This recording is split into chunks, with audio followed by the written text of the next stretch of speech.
First Contact and Alliance. The Galactic Concord observation vessel hung silently in orbit around Earth, cloaked by technology centuries beyond human understanding. Commander Zolvex stood on the observation deck, her crystalline skin reflecting the blue glow of the planet below. Her four eyes blinked in sequence as she processed the data flowing across multiple screens. Another regional conflict has broken out, she noted, gesturing to a blinking indicator. Their third this decade. Science Officer Kell moved closer, his tentacle-like appendages manipulating the controls to zoom in on the conflict zone. Unlike Zolvex's crystalline form, Kell's body was composed of a dense, malleable tissue that shifted colors with his emotions, currently a concerned amber. Fascinating, Kell remarked. Their technological advancement during wartime is exponential. They doubled their innovation rate in just 2 orbital cycles. Zolvex nodded. It's their pattern. They fight, they innovate, they advance, then they fight again with better weapons. The observation team had been monitoring Earth for nearly 30 years. What had begun as a routine cataloging mission had evolved into a long-term study. Humans were unusual, violent yet creative, destructive yet innovative. The Concord Council found them endlessly fascinating.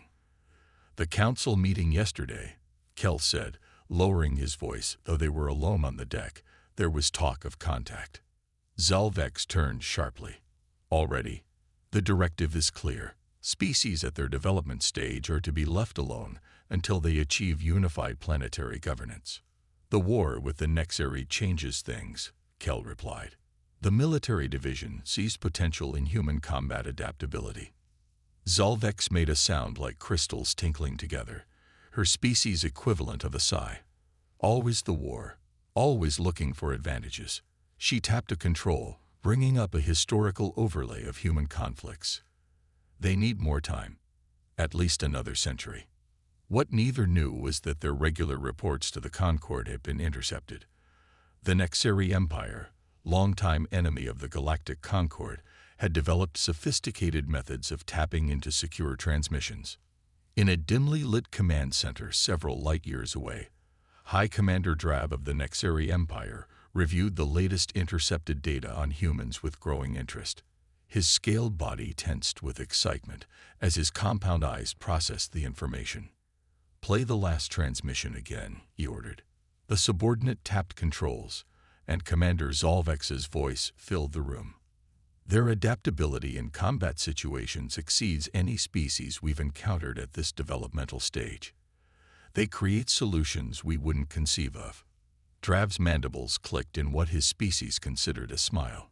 The Nexari had been at war with the Concord for nearly 50 years, a grinding conflict that stretched across multiple star systems.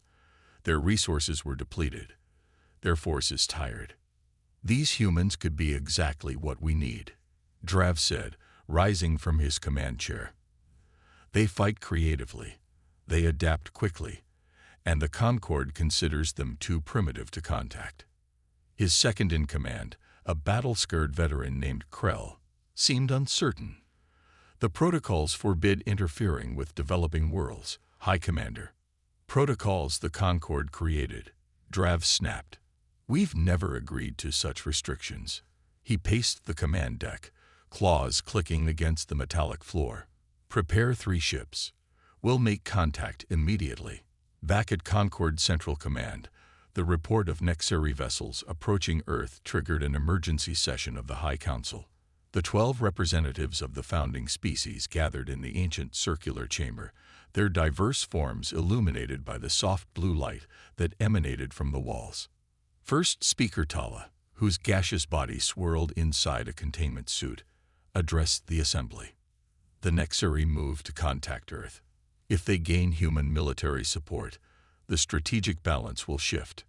Council member Vorn, a massive arthropod whose exoskeleton bore the ceremonial markings of a master strategist, clicked his mandibles in disagreement. "These humans are primitive and unpredictable. The ancient warnings are clear.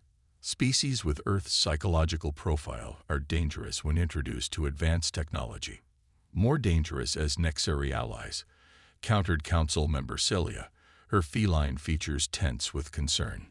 "We must act first." After hours of debate, the decision was made. The Concorde would break their own protocols and make first contact with Earth. When the massive ships appeared in Earth's sky 3 days later, global panic ensued. Military forces worldwide went on high alert, communication systems overloaded as billions tried to understand what was happening, and religious groups proclaimed the end times. The Nexeri had positioned their ships over Beijing, Moscow, and Washington, D.C. The Concorde vessels appeared over New Delhi, Tokyo, and Brussels. Both sides broadcast messages in all human languages, presenting themselves as benevolent allies seeking cooperation against an aggressive enemy. World leaders gathered in emergency session as military analysts debated the aliens' true intentions. Scientists examined the limited technological samples both sides provided as gestures of goodwill. "This could advance humanity by centuries," argued one faction. "It could also lead us into a war we don't understand," countered another. After weeks of tense negotiation and careful analysis, Earth's major powers reached a decision that shocked both alien delegations. They would hear both sides out, then make their own choice. The Galactic Concorde delegation was led by Ambassador Trell, whose translucent body pulsed with bioluminescent patterns as she addressed the United Nations Security Council. "The Nexeri Empire is a brutal regime that has conquered 12 sentient species," she explained, projecting images of devastated worlds. "They seek human soldiers as disposable assets in their war machine. We offer partnership, protection, and controlled technology sharing." The Nexeri delegation, led by Envoy Krask, presented their case next. "The Concorde keeps the galaxy stagnant, hoarding technology, and imposing their values on all species," he hissed, his reptilian form imposing in the human assembly. "They fear human potential. We offer full technological access and recognize Earth's right to self-determination." After another week of closed-door meetings, Earth made its choice. They would ally with the Galactic Concorde, but with strict conditions. Earth would provide military advisors and special forces in exchange for specific technologies focusing on medicine, clean energy, and transportation.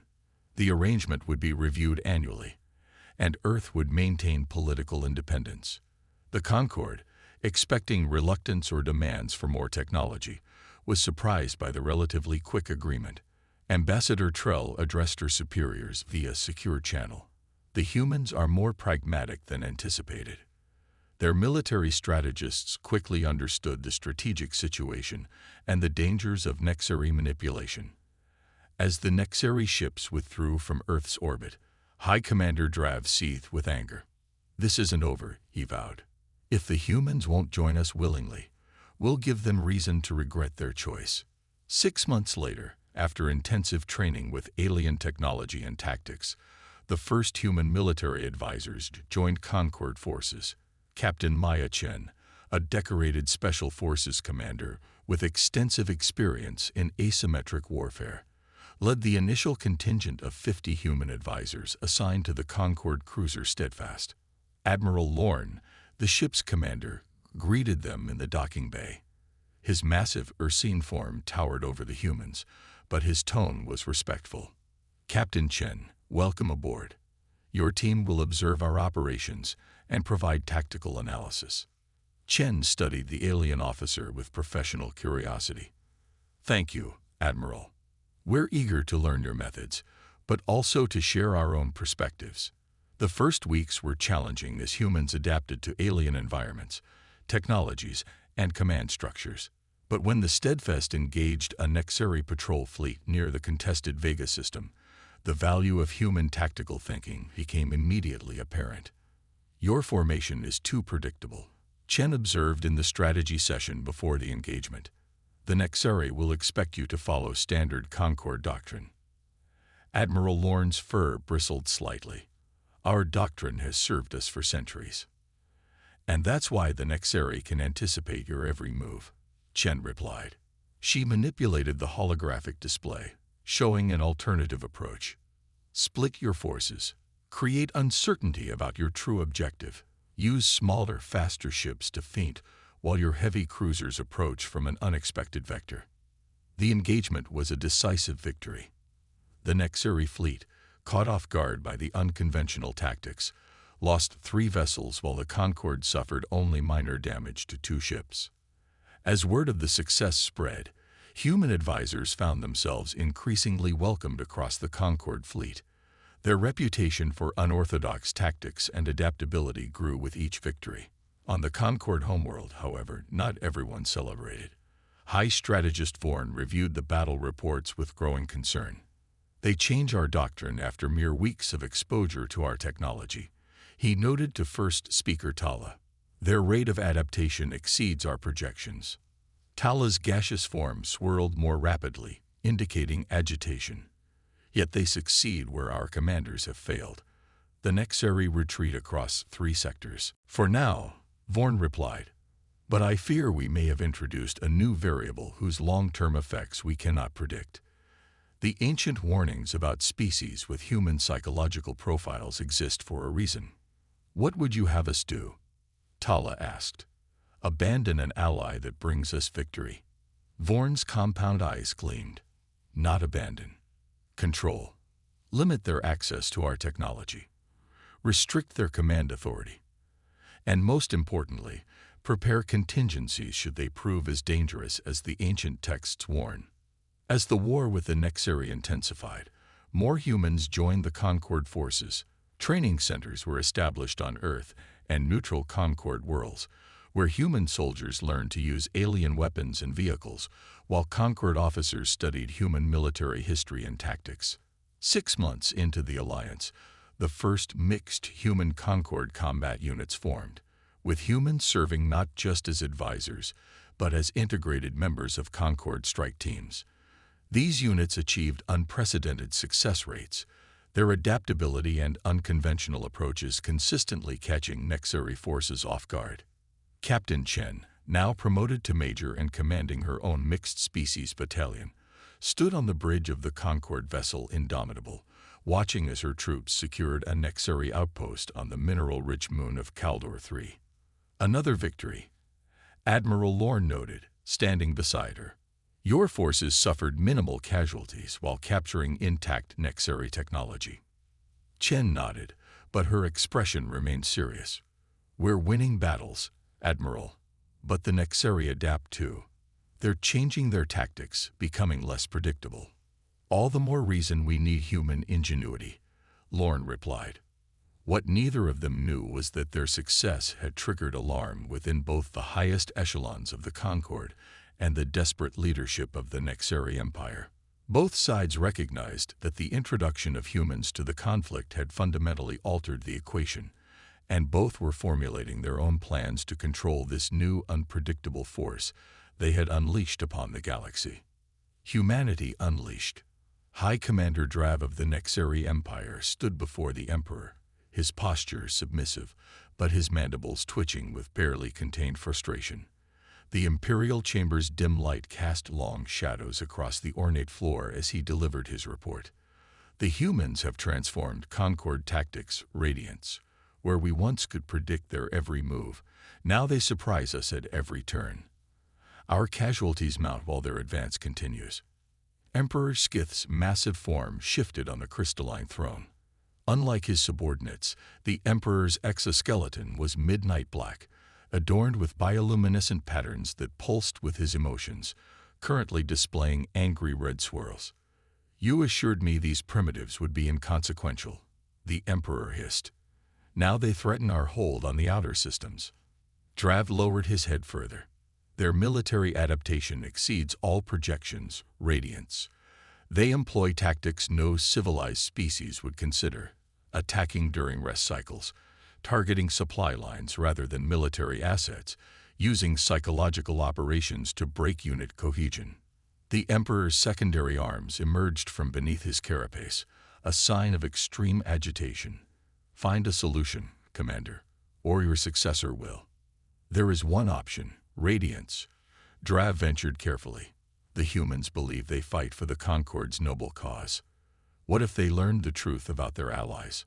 On Earth, the United Defense Council gathered to review the alliance's progress. Representatives from major military powers sat around the circular table as Admiral Hiroshi Tanaka delivered his assessment. Our forces continue to achieve significant victories, he reported. Concord commanders increasingly defer to human tactical judgment, and mixed species units now form the backbone of their offensive operations. And the technology transfers? Asked General Maria Rodriguez, representing the Latin American Coalition. Dr. Simon Way, chief of the Alien Technology Integration Division, answered, "The medical technologies have already revolutionized treatment of cancer and neurological disorders. Energy efficiency has increased 40% globally." But, he hesitated. "But what, Doctor?" prompted President Adeyemi of the African Union. "They're still withholding key technologies," Way explained, "particularly in weapons development, FTL communications, and certain aspects of gravitational manipulation. Our reverse engineering efforts make progress, but slowly." President Lai of the Asian Alliance frowned. "This matches intelligence reports from our embedded analysts. The Concord High Council remains cautious about sharing their most advanced technologies." Admiral Tanaka nodded, "Which is why I recommend Operation Quantum Leap. It's time we leveraged our military success to negotiate expanded technology access." Meanwhile, aboard the Concord command carrier Luminous Justice, Major Maya Chen found herself summoned to an unexpected meeting with Fleet Admiral Vortal, Supreme Commander of Concord forces in the sector. The Admiral's arachnoid form loomed over a holographic display as Chen entered. "Major Chen," the Admiral acknowledged without looking up, "your battalion's performance exceeds expectations." "Thank you, Admiral," Chen replied, noting the tension in the room. Several high-ranking Concord officers stood silently along the walls, their postures rigid. "You've reviewed the intelligence on Nexari movements near the Procyon system?" Vortal asked. "Yes, sir. Their fleet positioning suggests a major offensive, possibly targeting the shipyards at Helios Prime." The Admiral's compound eyes focused on her. "We're deploying a task force to engage them. Your battalion will spearhead the operation." Chen studied the tactical display. "With respect, Admiral, this formation leaves our flanks exposed. The Nexari could easily—" "The strategy is decided, Major," Vortal interrupted. "You'll deploy as ordered." Something felt wrong. Chen had earned a reputation for tactical insight, and Concord commanders had learned to value her input. This dismissal was unusual. "May I ask who developed this strategy, Admiral?" "The High Council itself," came the curt reply. "Deploy within 6 hours." As Chen left the command center, she contacted her XO, Captain Lai Wei. "Something's off about this mission, Lai. The formation is flawed, the timing questionable." "I noticed the same," Lai replied over the secure channel. "We'd be isolated from supporting units if things go wrong. Run a simulation with full Nexari response protocols. I want to see how this plays out." The simulation confirmed their worst fears. The planned deployment would leave human forces vulnerable to encirclement, while Concord heavy units remained safely in reserve. "They're using us as bait," Lai concluded grimly. "Or worse," Chen replied. "Pull up all communication records between Fleet Command and the High Council for the past week. Use the backdoor access we established." What they discovered sent shockwaves through the human contingent. Encrypted communications revealed the Concord High Council's growing concern about human military influence and their decision to reduce human presence through acceptable combat attrition. Chen immediately contacted Earth Command with their findings. Within hours, human forces throughout Concord territory went on high alert, implementing contingency plans developed for exactly this scenario. On Earth, the Defense Council reconvened in emergency session.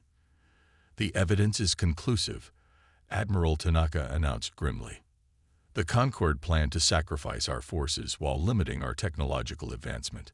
They fear our potential more than they value our alliance." Before they could formulate a response, another crisis emerged. Nexari forces launched simultaneous attacks on 3 Concord worlds with significant human presence. But unlike previous engagements, they'd broadcast a message to human forces. Defenders of Earth, the Concord deceives you. Access these secure channels to learn the truth about your allies and this war. The encrypted data packets contained historical records dating back centuries, records the Concord had carefully withheld from their human allies. They revealed that the Concord-Nexari conflict had begun not with Nexari aggression, but with Concord expansion into Nexari territory. More disturbing, they showed that Earth was merely the latest in a long line of worlds the Concord had manipulated into fighting their wars, only to be abandoned or subjugated once their usefulness ended. As human commanders around the galaxy absorbed this revelation, a third player entered the game. 3 unidentified vessels appeared near the contested Procyon system, broadcasting on all frequencies. This is Admiral Helena Vasquez of the Earth Defense Forces Deep Space Division.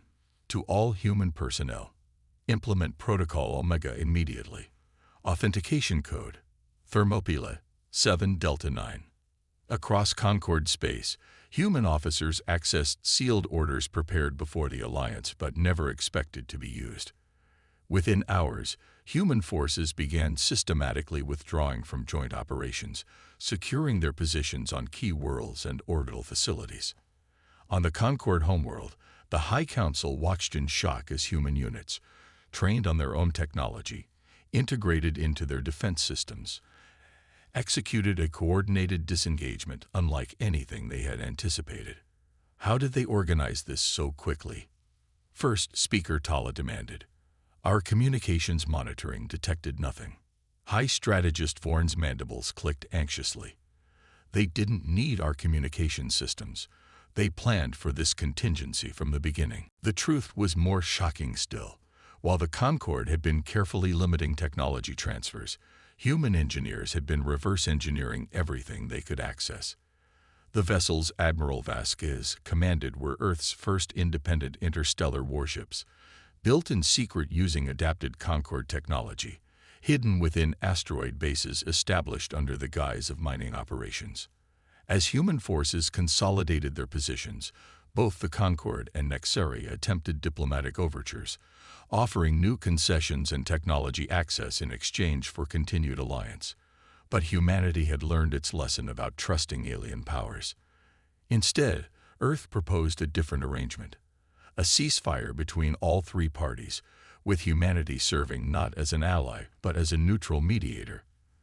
The alternative, Earth's representatives made clear, was continued conflict with human forces fully unleashed, no longer constrained by Concord doctrine or dependent on alien supply lines. 6 months later, representatives from Earth, the Concord, and the Nexari Empire gathered on the neutral world of Proxima b to sign the Trilateral Peace Accord. The document established boundaries between the 3 powers, created demilitarized zones at contested borders, and set terms for limited technology exchange.